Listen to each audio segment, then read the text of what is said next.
کون سی چیز ہے جو آپ کو سب سے زیادہ اللہ یاد دلاتی ہے؟ وہ عبادت ہے دعا. سمجھتے ہیں کہ نہیں سمجھتے؟ آج دعاؤں میں زیادہ زور نہیں ہے. یہ بڑا مسئلہ ہے بھائی. کچھ نہ کچھ وقت نکال کے ہاتھ اٹھا کے اللہ کے سامنے گڑ گڑایا کریں. آج ہم لوگوں نے دعائیں مانگنا چھوڑ دیے.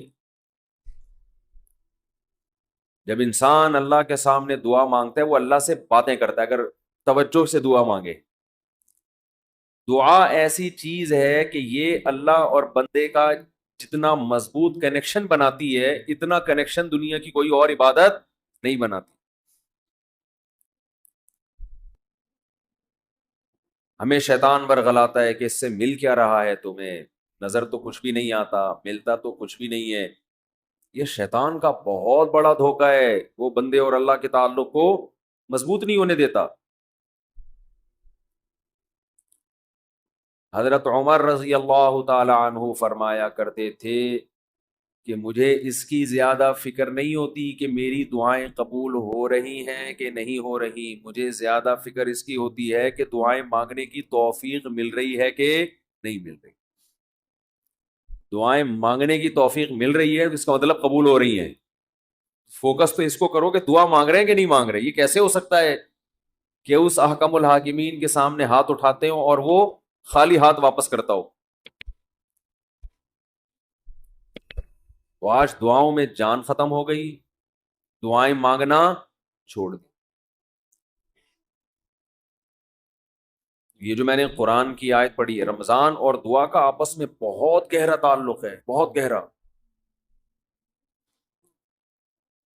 جب انسان اللہ کے لیے کوئی عبادت کرتا ہے, کوئی قربانی دیتا ہے, اللہ کا نام قرآن میں ہے شکور, قدردان. شکور کسے کہتے ہیں؟ قدردان. آپ تھوڑا کرو وہ اس کی قدر بہت زیادہ کرے.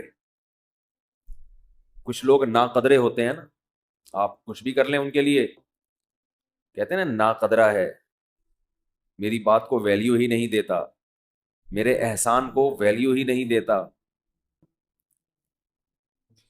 اس لیے علماء کہتے ہیں کہ افطار کے وقت دعا کرنی چاہیے. کیوں؟ آپ نے سارا دن اللہ کے لیے ایک قربانی دی ہے. یہ بڑی بات ہے. آپ کی نظر میں شاید اس کی ویلیو نہ ہو, اللہ کی نظر میں اس کی بڑی ویلیو ہے کہ میرا بندہ نے مجھے دیکھا نہیں ہے اور اس نے سارا دن میرے لیے کھانا پینا چھوڑ دیا. کیا کر رہے ہیں؟ ہاں یہ مکھی تنگ کر رہی ہے, لیکن اتنا ایسے نہ پکڑیں کہ مکھی سے زیادہ آپ تنگ کرنا شروع کر دیں. بس بھاگ گئی, نام ہی کافی ہے. تو کیا بات چل رہی تھی یار؟ دعا کی تو چل رہی تھی یہ یہاں, ہاں افطار کی بات کر رہا تھا. تو ہم اس کو شاید ہلکا سمجھتے ہوں, لیکن اللہ کی نظر میں یہ ہلکا عمل نہیں ہے. اللہ کہتے ہیں مجھ پر ایمان رکھتے ہیں, مجھے مانتے ہیں. اگر اللہ کو نہ مانتے ہوتے تو کوئی کسی کے کہنے پر کھانا پینا, آج کل تو لوگ ڈاکٹروں کے کہنے پہ نہیں چھوڑ رہے. ڈاکٹر کہتا ہے کہ آپ کو نقصان دے گا کھانا پینا, آپ ڈائٹنگ کرو, مت کھاؤ, پھر بھی کھا رہے ہیں لوگ کہ مر جائیں لیکن کھانا نہ چھوڑیں. یہ کتنی بڑی اللہ کی رحمت ہے. اللہ تعالیٰ پورے رمضان میں ہم سے کھانا پینا چھڑوا دیتے ہیں, توفیق دے دیتے ہیں. تو میرے اور آپ کے دل میں شاید قدر نہ ہو, لیکن اللہ تو قدردان ہے, وہ اس عمل کی بہت زیادہ قدر کرتا ہے. اس لیے کہتے ہیں کہ افطار کے وقت دعائیں قبول ہوتی ہیں, تضرع کا وقت ہے, عاجزی کا وقت ہے. تو دعائیں خوب کثرت سے کیا کریں. دعاؤں میں عاجزی, گڑ گڑانا, لجاجت کرنا. نبی صلی اللہ علیہ وسلم نے فرمایا دعا رو کے مانگو, اور رونا نہ آئے تو رونے جیسی صورت بنا لو, صورت بنا لو رونے جیسی. ہمارے نبی نے ہمیں, کیونکہ اللہ کے سفیر ہیں نا, اللہ کا پیغام لے کر آئے, ہر چیز میں ہمیں گائیڈ کر دیا ہے. غیر مسلم کے پاس نام مانگنے کا طریقہ ہے, کس سے مانگنا ہے یہ بھی نہیں پتا، کیا مانگنا ہے یہ بھی نہیں پتا، کبھی ادھر جا کے مانگ رہا ہے، کبھی ادھر جا کے مانگ رہا ہے، یہ بھی نہیں پتا مانگنا کس سے، کیسے مانگنا ہے، کوئی یوں مانگ رہا ہے، کوئی کسی اور اسٹائل سے مانگ رہا ہے، یہ بھی نہیں پتا، کون سے ٹائم پہ مانگنا ہے جس میں قبولیت کا امکان زیادہ ہے یہ بھی نہیں پتا۔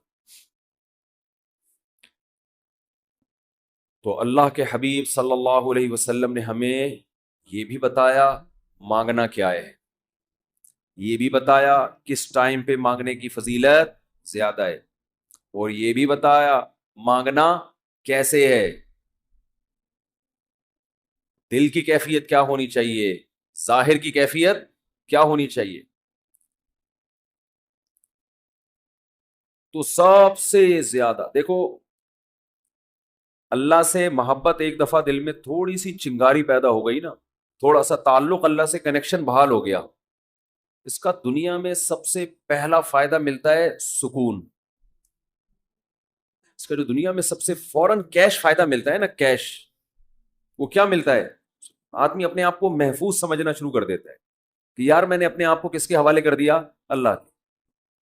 سب سے پہلا فائدہ یہ کہ بالکل ایسے جیسے ڈاکوؤں کا خطرہ ہو چاروں طرف سے، اور آپ نے دیکھا جی پولیس کی 3-4 موبائلیں ہمارے گھر کے قریب آ کے کھڑی ہو گئی، آدمی لوگ سکون میں آ جاتے ہیں، یار کم از کم یہاں پر موبائل سنیچنگ نہیں ہوگی، سکون سے سو جاؤ۔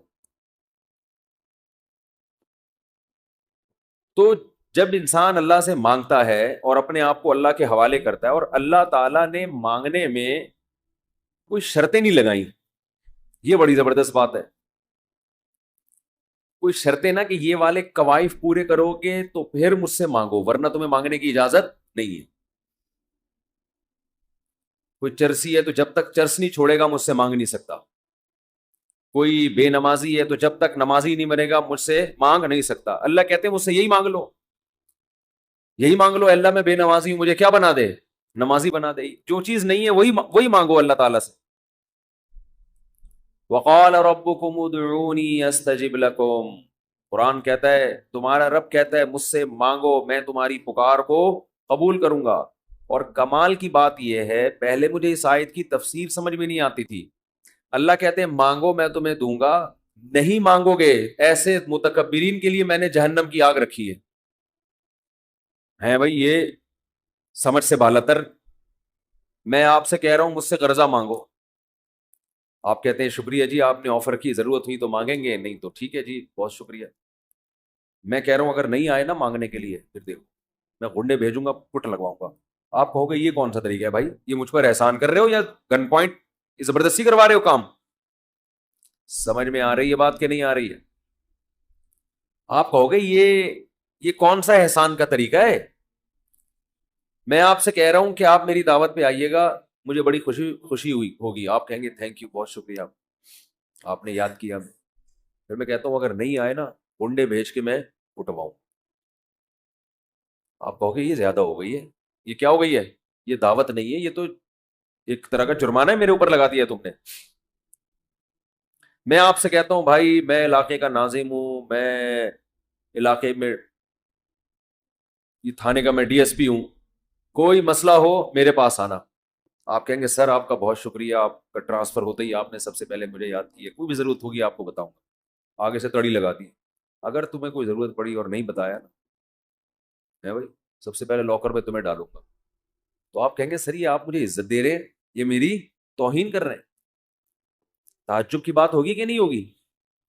تو اللہ تعالیٰ تو یہی انداز اختیار کر رہے ہیں کہ مجھ سے مانگو میں تمہیں دوں گا، ان الذین یستکبرون عن عبادتی سیدخلون جہنم داخرین، نہیں مانگا تو ایسے لوگ ذلیل ہو کر جہنم میں داخل ہو۔ یہ کچھ بات سمجھ میں آ رہی ہے بھائی؟ یہ تو عجیب سی بات ہے نا کہ مانگو، نہیں مانگا تو میں نہیں چھوڑوں گا تمہیں۔ اصل بات یہ ہے کہ علاقے میں ایس ایچ او آیا، کوئی محلے کا دادا آیا، وہ آپ سے کہتا ہے کوئی پرابلم ہو بتانا، آپ کہتے ہیں بڑی نوازش آپ کی، پھر بھی آپ اس کو پرابلم نہیں بتاتے، تو غصہ نہیں آتا اس کو غصہ نہیں آتا، اس لیے کہ وہ مخلوق ہے، وہ عاجز ہے، اسے پتا ہے کہ بعض دفعہ بندے کو کام پڑتا ہی نہیں ہے، بعض دفعہ پڑتا ہے تو اس کے کوئی دوسرے تعلقات ہوتے ہیں، بعض دفعہ کام پڑتا ہے لیکن وہ چاہتا ہی نہیں ہے کہ کام ہو، ایسا ہی رہے معاملہ. لیکن اللہ کے ہاں یہ تینوں آپشن آپ کے پاس نہیں ہے. آپ یہ کہیں کہ اللہ تو نے مجھ سے کہا تھا کہ میں تجھ سے مانگوں، لیکن میری کوئی ایسی ضرورت ہی نہیں جو میں مانگوں تجھ سے، یہ کہہ سکتے ہو کیا ہے بھائی؟ اس کا مطلب تم اللہ سے مستغنی ہو گئے. اللہ کے دیے بغیر بھی تمہیں دائیں بائیں سے تمہارے کھانچے کھلے ہوئے، جو اگر کھلے ہوئے ہیں تو وہ کھانچے کس کے اختیار میں ہیں؟ وہ تو اللہ کے ہاتھ میں ہے. آپ یہ بھی کہہ سکتے ہو کہ مجھے اس لیے مانگنے کی ضرورت نہیں کہ میرے تو سارے مسائل حل ہو رہے ہیں، میں صبح میری جاب لگی ہوئی ہے، میری تنخواہ ہے، ملٹی نیشنل کمپنی میں اچھی سیٹ پر بیٹھا ہوا ہوں میں، میری سیلری گھر آ جاتی ہے، مہنگائی بھی نہیں ہے، پیٹرول بھی نئی حکومت نے سستا کر دیا ہے وغیرہ وغیرہ، تو اب تو کوئی مسئلہ ہی نہیں ہے. تو اللہ کہے گا اگر کوئی مسئلہ نہیں ہے بالفرض، اول تو پاکستان میں ہو اور مسئلہ نہ ہو، یہ ہو نہیں سکتا. یہ تو پھر اس کا مطلب ہے آپ سو رہے ہیں، آپ کی کوئی اٹھائے گا اور آنکھ کھل جائے گی آپ کی. تو آپ کے ساتھ اگر کوئی مسئلہ نہیں ہے، آپ ان اسباب کو دیکھ رہے ہو، اس کا مطلب آپ سمجھتے ہو کہ ہوتا اسباب سے ہے، اللہ سے نہیں ہوتا. بھئی اللہ تو جب چاہے ان اسباب کو فیل کر دے. آپ اپنے آپ کو خدا سے مستغنی سمجھ رہے ہو، آپ سمجھ رہے ہو مجھے خدا کی ضرورت نہیں ہے. اس پر اللہ عذاب دے گا کہ تو اپنے آپ کو یہ سمجھ کیسے بیٹھا کہ تجھے ضرورت نہیں ہے میری. یہ ایسے محلے کا کوئی دادا آیا اور سارے کام اس کے ہاتھ میں، اس نے آپ سے بولا کوئی تنگ کرے تو مجھے بتانا، اور اسے پتا ہے کوئی نہ کوئی تنگ کر رہا ہے اس کو، آپ پھر بھی نہیں بتا رہے. وہ بلائے گا، بولے گا بھائی آپ کیوں نہیں بتا رہے؟ آپ کہتے ہیں بھائی کوئی مجھے تنگ کر رہا ہے تو میں برداشت کر رہا ہوں، اس لیے نہیں بتا رہا. اس پہ غصہ نہیں آئے گا اس کو. لیکن اگر آپ نے اس سے کہا کوئی مجھے تنگ کر رہا ہے، میں آپ کو اس لیے نہیں بتا رہا کہ مجھے پتا ہے کہ میرے جاننے والے ہیں وہ مجھے بچا لیں گے، اس دادے کو غصہ آئے گا کہ میرے علاوہ کون اس محلے کا دادا ہے بھائی. آئے گا کہ نہیں آئے گا؟ تو اللہ کے سامنے ہم یہ بھی نہیں کہہ سکتے کہ اللہ یہ پریشانیاں مجھے تنگ کر ہی نہیں رہی ہیں، مجھے کوئی ٹینشن ہے ہی نہیں، یہ بھی نہیں کہہ سکتے. اس لیے نہیں کہہ سکتے کہ ہم انسان ہیں، مخلوق ہیں، اللہ کے ہاتھ میں سارے اسباب ہے. وہ جب پریشان کرنے پر آئے گا، وہ مصیبتیں دینے پر آئے، ہم میں سے کسی میں دم نہیں ہے کہ ان مصیبتوں کو اس کی توفیق کے بغیر برداشت کر لیں. یہ ممکن نہیں ہے. اور یہ بھی ممکن نہیں ہے اس کے علاوہ کوئی وہ مصیبتیں ہم سے دور کر دے. کتنی بڑی وعید ہے دعا نہ مانگنے پر.